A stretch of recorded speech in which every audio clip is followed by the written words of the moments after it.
Hola! Toleleje.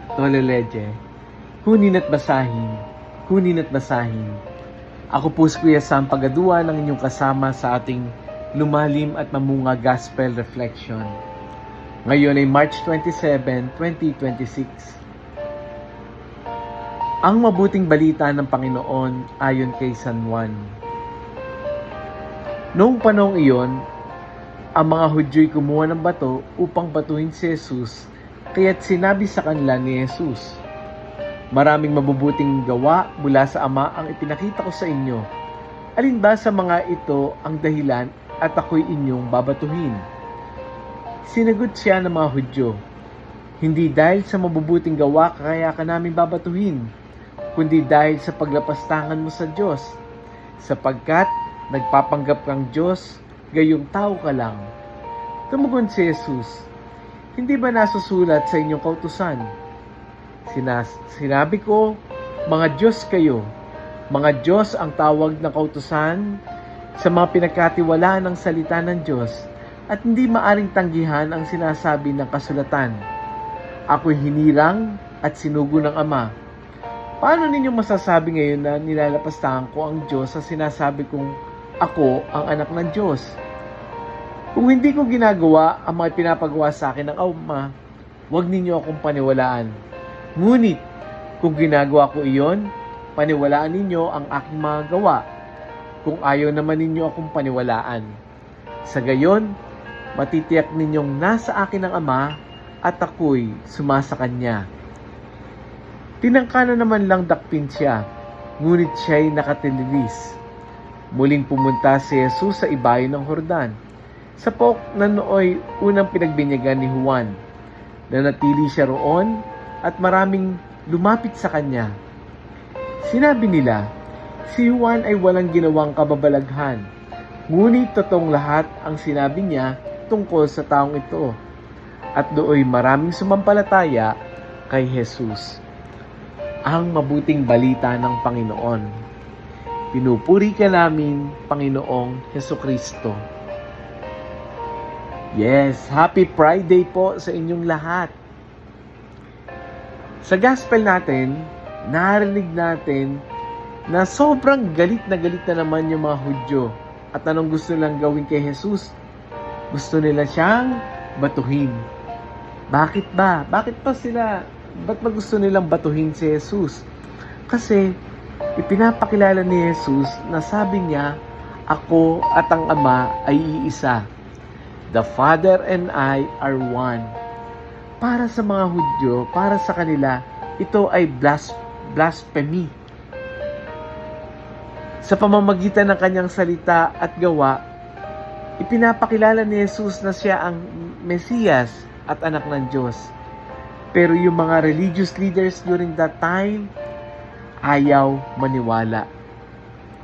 Alam niyo po, historically, mga fathers pakitama nga po ako kung tama itong research ko. Itong senaryo na ito ay nangyari during the feast of the dedication ng temple. O yung tinatawag nilang Hanukkah. Konting history. So, ito ay during the feast of dedication. Ito yung isang celebration na inaalala nila na muling idinedicate yung temple, no? Muling idinedicate yung temple. Bakit ba muling dinedicate yung temple? Kasi nung taong mga 167 BC, si Antiochus IV, no? Ginawa niya yung temple nandoon na pero dineconcentrate niya. Dineconsecrate niya. Ibig sabihin, parang binaboy niya yung templo. Sinubukan niyang burahin yung mga Jewish worship. Ang ginawa niya ay pinayagan niya mag-offer kahit na mga unclean animals. At ano pa pinagawa niya doon sa may temple? Pinalagay niya yung estatwa ni Zeus. No? Kung kayo nag-aaral ng ano ba si Zeus? Roman or Greek gods, no? So, yun ang inilagay nila, si Zeus. Kaya yung mga Jewish people during that time, masama ang loob talaga kasi very important sa kanila yung templo. Kaya naman etong si Judas Maccabeus, no? hindi to si Judas na Iscariote ha. Naglunsad siya ng rebellion para mabawi uli nila yung templo. At luckily, no, with grace of God, naibalik yung templo sa mga Hudyo at muling inilaan ito para sa pagsamba sa tunay na Diyos. Ganda, di ba? Ngayon, ano nangyari? Ayon sa isang tradition, nung nabawi nila ito, tingnan niyo po itong facts na ito. Isang araw na lang dapat yung itatagal ng langis, no? Nagbibigay liwanag sa templo. Isang araw na lang.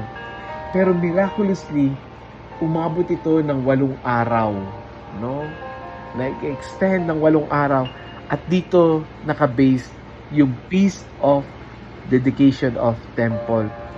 Kahit hindi ito prescribe sa law na ibinigay kay Moises na mahalagang celebration, ginawa nila ito to commemorate God's faithfulness and triumph of light over darkness. Kung i-relate natin ito ngayon sa atin, very timing, di ba? Tayo din ngayon ay nakakaranas ng shortage sa langis. Both figuratively or both in reality, no? Sabi ng mga expert, 1 month na lang ang buffer natin sa oil reserves natin. Kaya marami ang nagpapanik. Marami ang nag-iisip ng ano bang pwedeng alternative. Naghahanap ng alternative power. Solar, electric, no?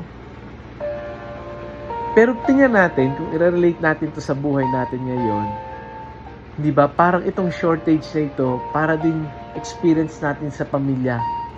Kapag kulang yung ating budget, kapag kulang yung ating resources, para na rin tayo nakakaranas ng oil shortage. Nagpapanik tayo. Pero ang Diyos ay may kakayahang gawing sapat ang kulang. In your personal life, kapag nakikita natin yung problema, madalas nawawala yung tiwala natin. Pero yung gospel natin ngayon ay nagpapaalala na wag yung kakulangan yung makita natin, kundi ang makita natin yung presensya ng Diyos. In our society, pag nakinig ka ng balita, nanood ka sa mga news feed, anong binabalita? Puro tungkol sa kakulangan. Pero yung pinapaalala nung Feast of the Temple, Dedication of the Temple, yung ginawa na katapatan ng Diyos, yung akala natin pang isang araw lang, pero tumagal pa. Kaya dito tayo inaanyayahan ng gospel natin for today. Magtiwala tayo sa Diyos sa gitna ng ating kakulangan. I know, Friday na marami kang pinoproblema, marami kang iniintindi, maraming kulang.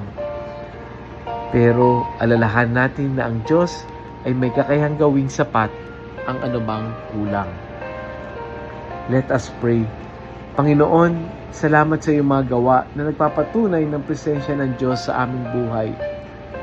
Turuan mo kaming tumingin higit sa mga bagay na nakikita, kundi mas palakasin mo yung aming pananampalataya upang makita namin ang pagkilos ng iyong kamay, lalong-lalo na Panginoon, sa araw na ito, lalong-lalo na sa mga taong may pinagdadaanan ngayon.